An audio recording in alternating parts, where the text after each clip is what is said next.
Ugong muli ang usapan ukol sa Republic Act 9344 o Juvenile Justice and Welfare Act matapos ang nangyaring pamamaril sa Tacloban City na kinasasangkutan ng mga minor de edad.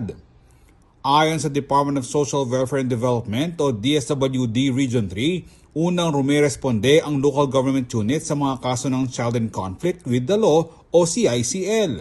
Basically, ito ay programa po hindi lamang po ni DSWD, kasama po natin ang local government unit dito kasi meron tayong batas no na nagsasabi yung ating mga local social welfare officers, sila po yung unang responders na talagang titingin sa ating children in conflict with the law. Katuwang din umano ng DSWD ang Department of Health o DOH upang mapangalagaan ng mental health ng mga kabataan. Pwede tayong magbigay po ng assistance sa kanilang therapy. We are also in partnership with the therapy centers para po mas maganda yung kanilang pag-rehabilitate or yung kanilang well-being ay ma-meet natin yung kanilang maiwasan na yung kanilang ganitong mangyari sa kanila. Yung mga depressed na bata, they need therapy talaga, very importantly. And of course, support from the family. Kasi yun yung pinaka-basic eh. Kaya binabalik ko palagi dun sa pamilya kung saan nanggaling yung bata. Tumutulong rin ang ahensya para sa reintegration sa pamayanan ng mga minor de edad na madidismiss ang kaso. Pinaka-importante dito is ang pagtanggap ng pamilya at ang komunidad.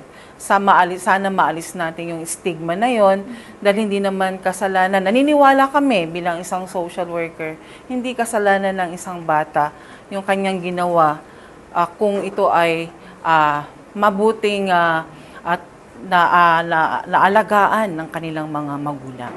Mahalaga raw na maging aware ang mga magulang kung ano ang child protection policy ng paaralan upang maiwasan ang mga kaso ng pamubuli sa mga estudyante.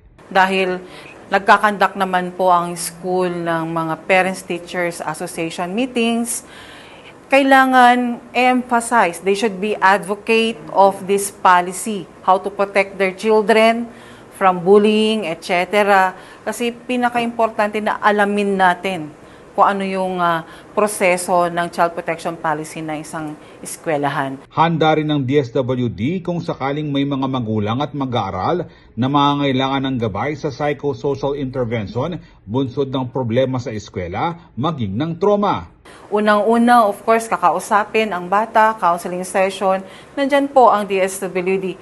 At nandyan din po ang mga lokal na pamahalaan kasi may mga social welfare officers naman po sila. At nagbibigay din po ng technical assistance ang DSWD sa kanila.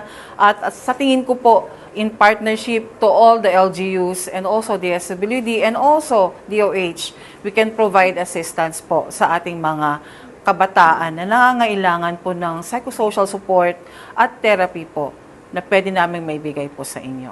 Payo ni Rebuldela sa mga kabataan na huwag mag-alinlangan na lumapit sa mga pinagkakatiwalaang tao at ilahad ang kanilang dinaramdam. Maghanap po kayo ng pinaka-credible na tao na pwede niyong sabihan. Kasi mahirap kung iyon po ay inyong kinikimkim, mahirap kung yan po ay inyong hindi sabihin sa sino man or you have your parents, no? Na pwede yung sabihan. Kung hindi naman, seek professional help. DSWD can assist you. You can go directly to our office. We have our social workers. We can refer you to therapy centers kung kakailanganin ninyo. Matatagpuan sa Magalang, Pampanga ang pasilidad na kumuhukop sa mga menor de edad na sangkot sa krimen. Ako si Jody Dizon Mercado para sa CLTV 36 News.